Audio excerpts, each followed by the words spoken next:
နဲ့တူတယ်ဖယားသခင်ရှေ့မှာဆင်းရဲသောသူဟာထိုတထေးနဲ့တူတယ်ဒါဆိုကျွန်တော်ဒီနေ့ဖယားသခင်နဲ့ဆိုင်တဲ့အရာကိုဘယ်လိုသွားမလဲဖယားနဲ့ဆိုင်တဲ့အရာကိုဘယ်လိုသွားမလဲဖယားနဲ့ဆိုင်တဲ့အရာကိုသွားဖို့ရအတွက်ကောင်းကင်ဘန္တာများများဆုတတ်ဖို့အရေးကြီးတယ်ကောင်းကင်ဘန္တာကိုဆုခြင်းအမှုဆိုတာဖယားသခင်အလိုရှိတဲ့အရာဖြစ်တယ်ဒီနေ့ကျွန်တော်လက်ချီးသက်သက်သွားရတဲ့သူတွေရှိတယ်ဆိုတဲ့သချင်းတစ်ပုဒ်ရှိတယ်ကျွန်တော် hymn ပေါ့နော်ကျွန်တော်ဒီဓမ္မသင်ခြင်းထဲမှာတစ်ပုဒ်ရှိတယ်လက်ချီးသက်သက်ပဲကျွန်တော်သွားကြတော့မှာလားဘုရားသခင်နိုင်ငံတော်နဲ့ကျွန်တော်ပါဝင်ပြီလားဒီနေ့ကျွန်တော်တို့အမျိုးတွေကျွန်တော်မိတ်ဆွေတွေဘုရားကိုရပြီလားနံပါတ်1စဉ်းစားဖို့ရှိတယ်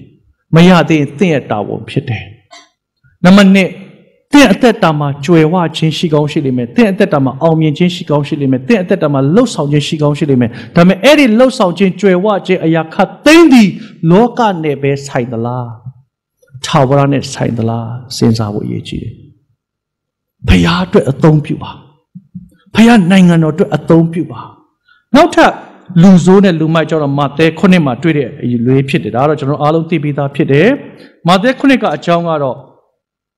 ပညာရှိဆိုတဲ့လူနဲ့လူမိုက်အကြောင်းကိုပြောတာဖြစ်တယ်ပညာရှိနဲ့လူမိုက်ဘာဖြစ်လို့ပညာရှိပြောပြီးတော့ပညာမဲ့လို့မပြောတာလဲဘာဖြစ်လို့လူကောင်းလို့ပြောပြီးတော့လူမိုက်လို့မပြောတာလဲအဲ့ဒါလေးလည်းနည်းနည်းလေးစဉ်းစားပေါ့သို့တော့ဒီမှာတော့ပညာရှိဆိုတဲ့စကားလုံးနဲ့လူမိုက်ဆိုတဲ့စကားလုံးကိုပဲသုံးတယ်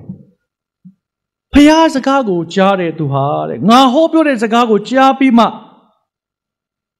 နားထောင်တဲ့သူဟာတဲ့အိမ်ဆောက်တဲ့ခါမှာပညာရှိနဲ့တူတယ်ငါစကားကိုကြားတယ်နားထောင်တယ်ငါစကားကိုကြားတယ်နားထောင်တယ်လိုက်လျှောက်ခြင်းအမှုကိုပြောတာဖြစ်တယ်ဒါကြောင့်မလို့ခုနကျွန်တော်ကဖတ်ခဲ့တဲ့အိမ်တော်ကိုလာတဲ့အခါမှာပူဇော်ခြင်းတက်တက်မလုပ်ဖဲနဲ့တရားနာခြင်းအမှုကိုတာ၍ကြိုးစားလို့ဘာကြောင့်ဆိုတော့အသင်းတော်ဒီတိမောသေမှာပြောတဲ့အတိုင်းအသင်းတော်ဒီခရစ်တော်ရဲ့တမန်တရားလွတ်ခြင်းတရားကိုပေးတဲ့နေရာဖြစ်တယ်လို့မျိုးအောင်မြင်ခြင်းတရားကိုလည်းပေးတဲ့နေရာဖြစ်တယ်အောင်မြင်ခြင်းတရားကိုပေးတဲ့အခါမှာကျွန်တော်အသက်တာမှာကောင်းကင်နဲ့မြေကြီးနဲ့ဆိုင်တဲ့အရာကိုကျွန်တော်သဘောပေါက်လာတဲ့အခါမှာဦးစားထားတဲ့အသက်တာကပါ၍အရေးကြီးတယ်ကျွန်တော်စဉ်းစားပါတယ်ကျွန်တော်ညီကိုမောင်နှမတွေဘုရားကိုမတွေ့ကြသေးဘူးဘုရားမတွေ့ကြသေးဘူးဘာသာရေးနဲ့ကျွန်တော်စူးစမ်းနေကြတဲ့ဒီကိုညီကိုမောင်တို့မြောက်များစွာရှိတယ်ကျွန်တော်အမျိုးထဲမှာတော့မှရှိနေသေးတဲ့လူတွေရှိသေးတာပဲတစ်ချိန်ကြာရင်သူတို့ဘာယုံတယ်လဲ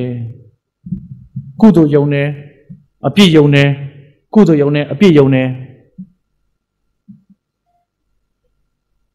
ဘယ်ကိုသွားမလဲသူတို့သိတယ်ဘာသာတရားနဲ့ကျွန်တော်နေဖို့မဟုတ်ဖယားနဲ့သွားဖို့ဖြစ်တယ်အသက်ရှင်တဲ့ဖယားက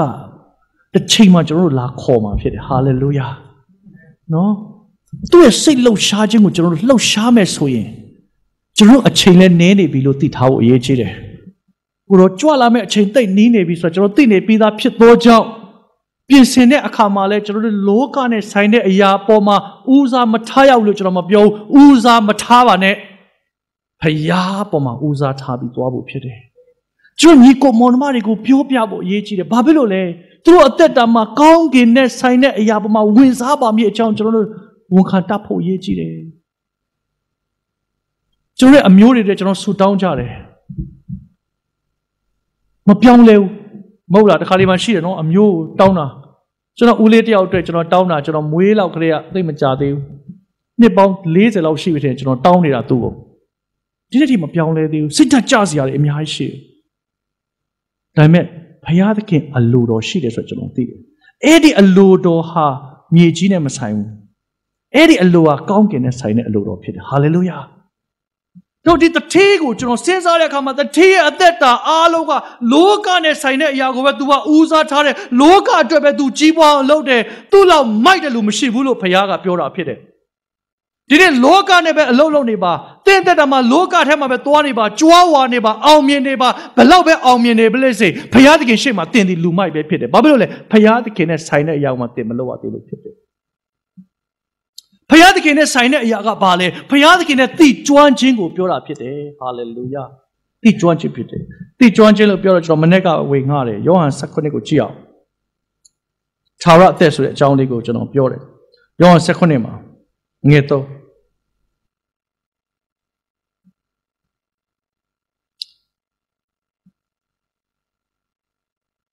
ရှောင်းခရစ်ခိုင်း19ငယ်3မှာထာဝရအသက်ဟုမူသောမှန်သောဖယားသခင်တဆူဒီဖြစ်တော်မူသောကိုယ်တော်ကို၎င်းမှန်သောဖယားသခင်တဆူဒီဖြစ်တော်မူသောကိုယ်တော်ကို၎င်းစေလွတ်တော်မူသောယေရှုခရစ်တော်ကိုတော်၎င်းစေလွတ်တော်မူသောသားတော်ယေရှုခရစ်ကိုတော်၎င်းတိကျွမ်းခြင်းပေသည်ပုဂ္ဂိုလ်ချင်းယဉ်နေတဲ့အသက်တာဟာထာဝရအသက်ဖြစ်တယ်ပုဂ္ဂိုလ်ချင်းယဉ်နေတာဘာသာတရားမဟုတ်ဘူးဘာသာတရားမဟုတ်ဘာသာတရားကကျင့်ကြံဖို့ကောင်းအောင်နေဖို့ပြုစုတဲ့အရာဖြစ်တယ်မှားသလားမမှားပါဘူးဒါပေမဲ့လူကောင်းကြီးတွေလည်းမကောင်းပါဘူးလို့ပြောချင်တယ်ဖယားတတ်မှတ်တာကဘယ်သူတတ်မှတ်တာလဲဖယားကတတ်မှတ်တာဖယားသခင်ကပြောတယ်ငါသားတော်မှာတပါဘယ်သူမှငါထံသို့မရောက်နိုင်ဘူးငါသားတော်ကနေပဲရောက်လာမယ်လို့ပြောတော့ကြောင့်ဒီလိုထိုအမှုဟာကျွန်တော်တို့အတွက်အရေးကြီးတဲ့အရာဖြစ်တယ်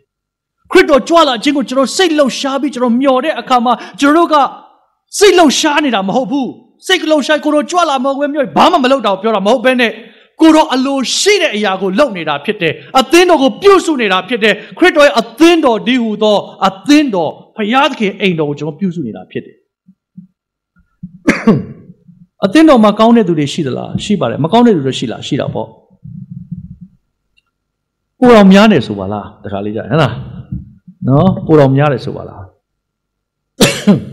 ရှိကောင်းရှိလိမ့်မယ်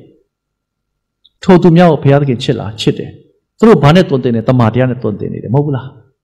အသင်းတော်တွေကလူတွေကိုမတွင်တင်ဘူးလားတွင်တင်တယ်အပြင်ကလူတွေကိုမတွင်တင်ဘူးလားတွင်တင်တယ်ဘယ်လိုနည်းတွင်တယ်တမာတရားကိုတွင်တင်ခြင်းပဲတင်တယ်ဒီနေ့ဘုရားသခင်ကတင့်ကိုအကြီးကျယ်အလုပ်လုပ်ခြင်းနဲ့ဘုရားဖြစ်တယ်နိကောခိုင်း3လေးကိုကျွန်တော်တစ်ချက်လေးဆက်သွားမယ်နိကောခိုင်း3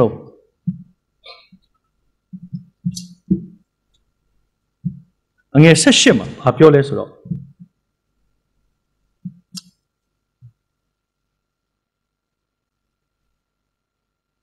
ဒုတိယပိုင်းကိုကျွန်တော်ဖတ်မယ်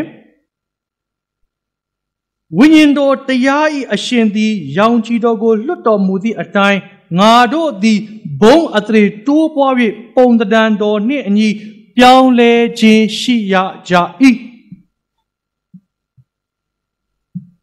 ဘုရားသခင်ရဲ့တမန်တရားသည်သင်အသက်တာကိုပုံတံပြောင်းလဲပေးတာဖြစ်တယ်ဘုရားသခင်တမန်တရားသင်အသက်တာမှာအသင်းတော်ကိုလာတဲ့အခါမှာတမန်တရားကတွင်တင်ပေးတဲ့အခါမှာကိုယ့်အသက်တာသည်ပြောင်းလဲတဲ့အတွက်ကြောင့်ကိုယ့်အသက်တာရဲ့ပြောင်းလဲခြင်းကခရစ်တော်ရဲ့တန်တော်နဲ့တူလာတဲ့အထိဖြစ်တယ်ခရစ်တော်ကိုကျွန်တော်စဉ်းစားတဲ့အခါမှာခရစ်တော်ရဲ့ဦးစားထားခြင်းအရာခတ်သိမ်းကထာဝရကိုပဲပြောတာဖြစ်တယ်လောကမှာနေတဲ့33နှစ်နေခဲ့ပါတယ်ဟုတ်ပါတယ်လောကကလာတဲ့ဖယားမဟုတ်ဘူးကောင်းကင်ကလာတော့ဖယားဖြစ်သောကြောင့်လောကမှာနေတဲ့ခါမှာလည်းကောင်းကင်အတွက်ပဲသူလှုပ်သွားတယ်ဒါကြောင့်မလို့သူ့စီမှာအိမ်2ထည်မရှိဘူး3ထည်မရှိဘူးစားစရာတောက်စရာအကြီးကျယ်မရှိဘူးသူ့ရဲ့ဦးစားထားခြင်းကကောင်းဝင်နိုင်ငံဖြစ်တယ်သူ့ရဲ့ဦးစားထားခြင်းကအပြစ်သားတွေကယ်တင်ရဖို့ဖြစ်တယ်အဲ့ဒီနှလုံးသားအဲ့ဒီယူပါအောင်နဲ့သူကားရင်တရားကိုတက်သွားတာဖြစ်တယ်ကားတိုင်းဖို့တက်ရခြင်းအမှုဟာယုံကြည်သူအပြစ်သားများကိုကယ်တင်ခြင်းပေးဖို့ရတဲ့ဖြစ်သောကြောင့်သူ့ရဲ့ရည်ရွယ်ချက်ကငရဲနဲ့ကောင်းကင်ကိုခွဲခြားပြီးတော့မှသိပြီးတော့မှလှုပ်ဆောင်သွားတဲ့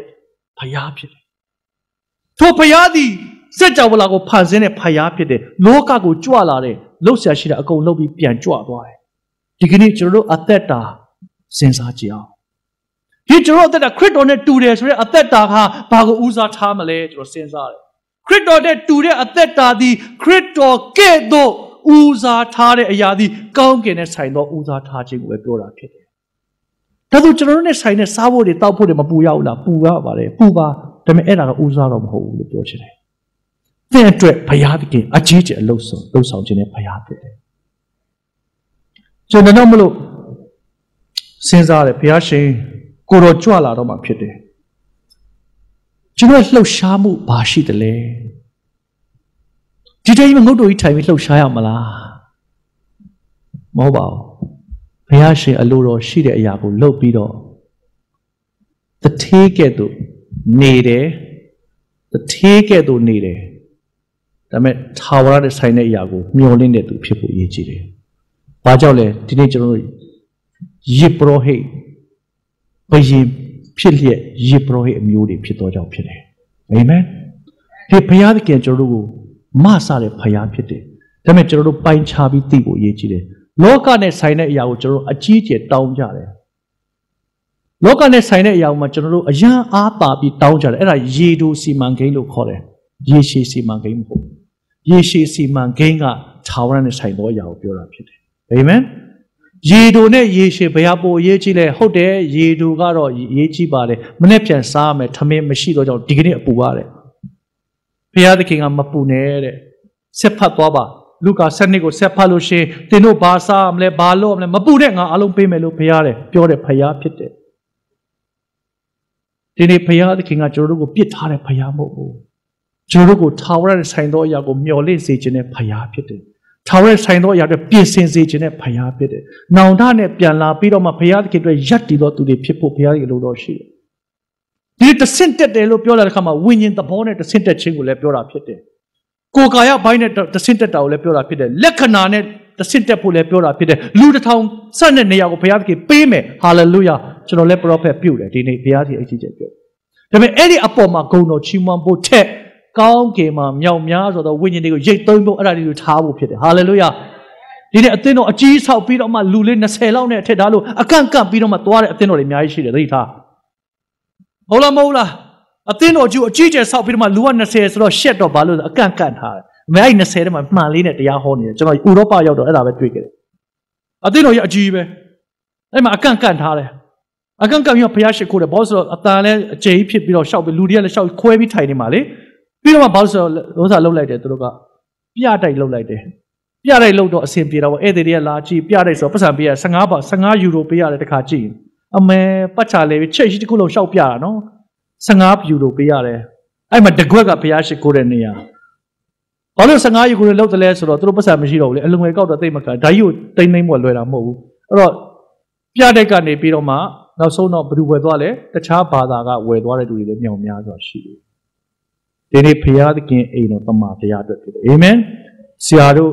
MCA အသင်းတော်ဒီတမန်တရားကိုပဲဆက်ပြီးတော်တင်မှာဖြစ်တယ်တမန်တရားတင့်ကိုလွတ်ချင်းပေးမယ်တမန်တရားတင့်ကိုအောင်မြင်ခြင်းပေးသွားမယ်တင့်သက်တမန်ဘယ်နေရာဦးစားထားမယ်ဒီနေ့ကျွန်တော်ပြောချင်တဲ့အရာတစ်ချက်ပဲရှိတယ်အဲ့ချက်ကထာဝရနဲ့ဆိုင်သောအရာပေါ်မှာတာပြည့်မျှော်ကြည့်ကြပါလို့ပြောရင်းနဲ့ရောက်တဲ့ဘုရားရှင်ကောင်းကြီးပေးပါစေ